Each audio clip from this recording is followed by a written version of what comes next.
Então, o capítulo 3º do livro de Jó trata sobre o discurso de Jó. Eu estou nesse canal gravando todos os capítulos da Bíblia, como eu sempre digo aqui nos vídeos, mas no final eu comento um pouco sobre isso, um pouco mais sobre isso. Vamos lá, o capítulo 3. O capítulo 1º, então, uma introdução, trouxe ali os primeiros sofrimentos de Jó, o que ele tinha e como que ele perdeu os filhos, perdeu os bens, já no primeiro capítulo, algo que foi autorizado por Deus. Satanás instigou e pediu que isso fosse permitido por Deus e Deus permitiu.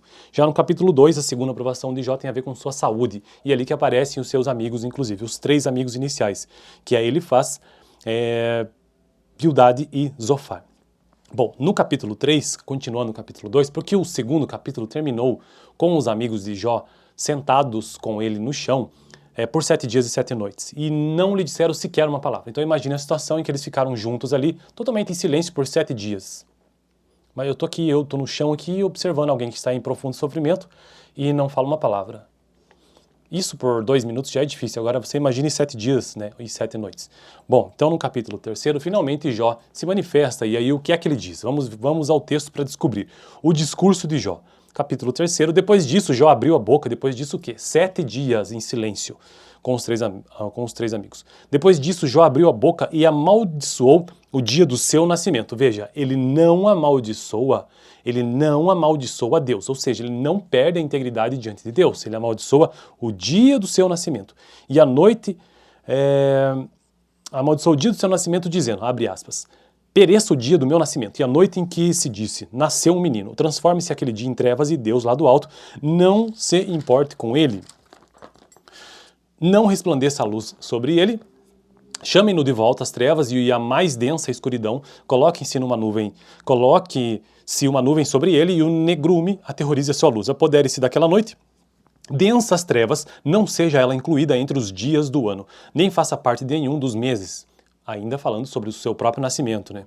Seja aquela noite estéril, na noite que ele nasceu, e nela não se ouçam brados de alegria, amaldiçoem aquele dia os que amaldiçoam os dias e são capazes de atiçar o Leviatã, que é uma besta fera. Fiquem escuras as suas estrelas matutinas, esperem ele em vão pela luz do sol e não vejam os primeiros raios da alvorada do nascer do sol, pois não fechou as portas do ventre materno para evitar que eu contemplasse males, porque não morri ao nascer e não pereci quando saí do ventre. Então aqui ele está indagando por que isso não aconteceu diante de todos esses sofrimentos que até o momento aconteceram. Perda dos bens, perda dos filhos e a mulher pedindo que ele amaldiçoasse o seu Deus, perdendo assim a sua integridade, coisa que ele não fez até o momento, apenas amaldiçoa seu nascimento.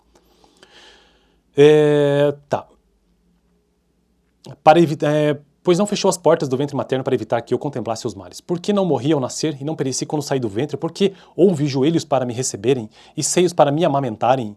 Agora eu bem poderia estar deitado em paz e achar repouso junto aos reis e conselheiros da terra, que construíram para si lugares que agora jazem em ruínas, com governantes que possuem ouro, que enchiam suas casas de prata, porque não me sepultaram como criança abortada, como um bebê que nunca viu a luz do dia? Ali os ímpios já não se agitam e ali os cansados permanecem em repouso, os prisioneiros também desfrutam sossego, já não ouvem mais os gritos do feitor de escravos.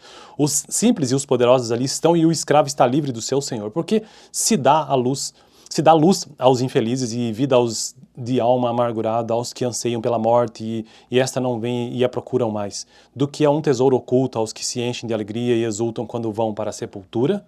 Para finalizar esse capítulo, o último texto diz o seguinte, a última parte desse capítulo, né, os últimos textos. Por que se dá a vida àquele cujo caminho é oculto? Ou seja, um questionamento, né? Por que se dá a vida a alguém que não se sabe se vai ser feliz ou não? E a quem Deus fechou as saídas?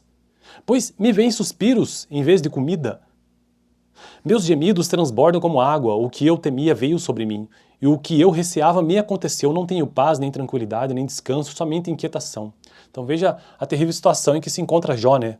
No final das contas, a conclusão dele amaldiçoando o seu próprio dia de nascimento, ele está fazendo isso por quê? Porque ele não consegue ter paz, não consegue ter tranquilidade, não consegue ter descanso e sempre está inquieto. Ele finaliza assim, então, o relato do capítulo 3º. Bom, eu fico por aqui nesse canal, estou tentando gravar todos os capítulos da Bíblia, de Gênesis a Apocalipse, e eu já gravei os seguintes livros. Estamos no livro de Jó, né? Eu estou seguindo a sequência bíblica mesmo, estou utilizando uma versão NVI, Gênesis, Êxodo, Levítico, Números, Deuteronômio, Josué, Juízes, Ruth, 1º e 2º Samuel, 1º e 2º Reis, 1º e 2º Crônicas, Esdras, Neemias e Ester, e atualmente, livro de Jó. Próximo vídeo, capítulo 4 do livro de Jó. Vídeo anterior, capítulo 2.